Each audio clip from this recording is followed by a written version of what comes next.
शिक्षक साथियों, आपका एक बार फिर से स्वागत है टोटल नॉलेज एजुकेशन चैनल पर।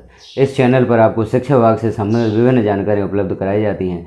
विद्यालयों में होने वाले ऑनलाइन कार्य जैसे UDAI प्लस, एजुकेशन पोर्टल 3.0 और भी अन्य कार्य, जहाँ पर आपको किसी प्रकार की समस्या आती है उस समस्या का समाधान यहाँ पर देने का प्रयास किया जाता है। आपकी भी यदि कोई समस्या है तो आप एक कमेंट कर सकते हैं।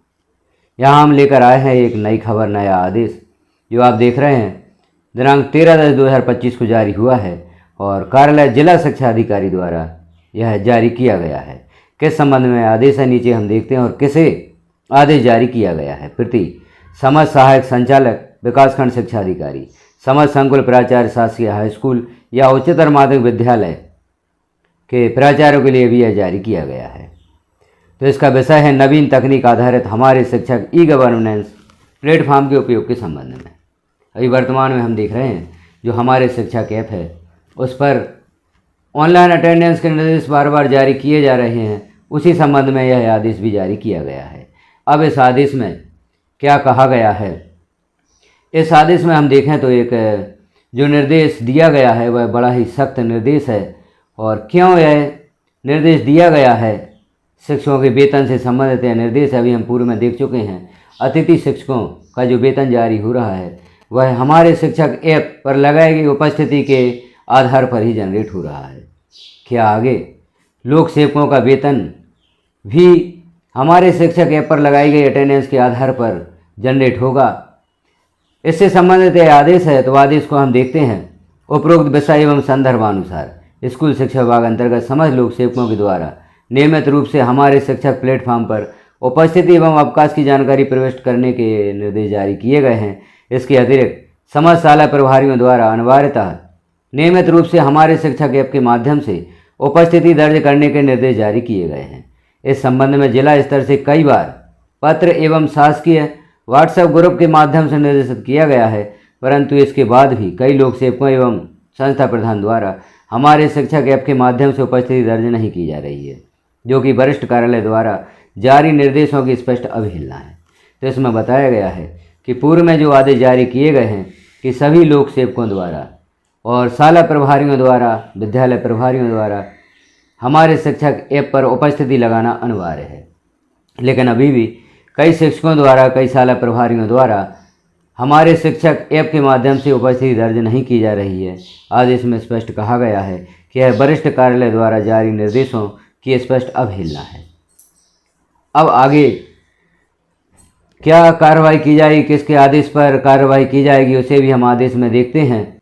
दिनांक 13/10/2025 को आयोजित विभागीय VC में आयुक्त महोदय द्वारा हमारे शिक्षक ऐप के माध्यम से ई-अटेंडेंस न लगाने वाले लोक सेवकों एवं संस्था प्रधान पर कठोर कार्रवाई किए जाने के संबंध में निर्देश दिए गए हैं।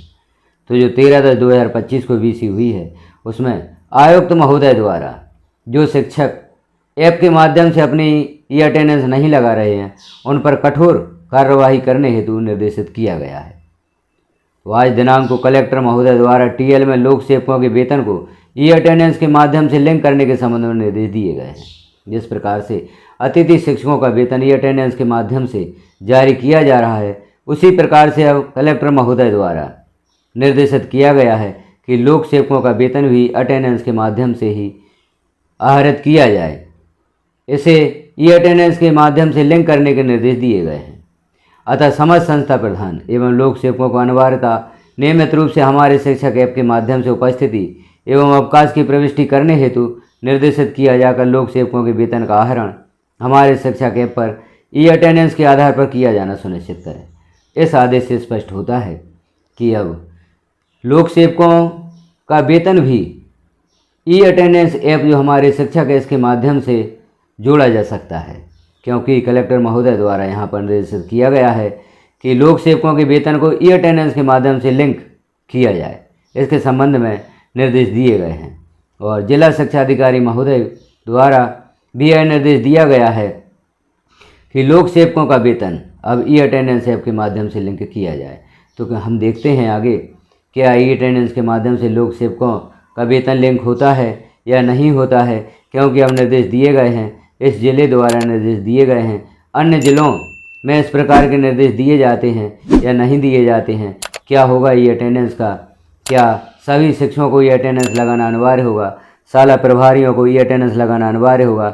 यह हम आगे देखेंगे। अभी आपको इस आदेश से अवगत कराया गया है कि जिलों द्वारा इस प्रकार के आदेश जारी होने लगे हैं कि अब ई अटेंडेंस के माध्यम से ही शिक्षकों का वेतन आहरित किया जाए, क्योंकि आयुक्त महोदय द्वारा भी यह निर्देश दिए गए हैं कि ई अटेंडेंस ऐप के माध्यम से ही वेतन को लिंक किया जाए। तो जो शिक्षक ई अटेंडेंस नहीं लगा रहे हैं उनका क्या होगा, और क्या जो शिक्षक ई अटेंडेंस लगा रहे हैं सिर्फ उन्हीं का वेतन आहरित होगा। तो इस संबंध में हम आगे देखेंगे। जिस प्रकार की भी सूचना उपलब्ध होती है आपको अवगत कराया जाएगा।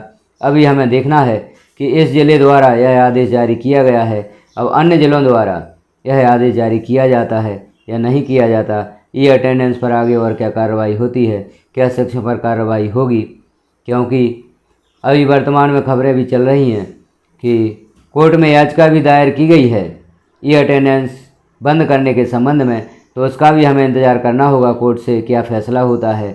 उसके पहले शिक्षकों पर क्या कार्रवाई होती है, क्या ई अटेंडेंस के माध्यम से वेतन लिंक होता है, यह सारी जानकारियाँ जैसे ही सूचना प्राप्त होती है आपको भी अवगत कराया जाएगा। तो इस प्रकार की जानकारियाँ देखने के लिए आप चैनल को सब्सक्राइब अवश्य कर लें। यदि आप चैनल पर नए हैं तो चैनल को सब्सक्राइब कर लें, बेल आइकन को क्लिक कर ऑल पर प्रेस कर दें, ताकि जैसे ही विद्यालय संबंधी ऑनलाइन कार्यों से संबंधित कोई भी समस्या का समाधान प्रेषित किया जाता है तो वह नोटिफिकेशन के रूप में आपको प्राप्त हो सकेगा। नई नई जानकारियाँ आपको नोटिफिकेशन के रूप में प्राप्त हो सकेंगी। और ऑनलाइन कार्यों से संबंधित वीडियो यदि आपको प्राप्त होता है तो आप अपने साथियों में भी शेयर अवश्य करें। वीडियो को लास्ट तक देखने के लिए आपका धन्यवाद।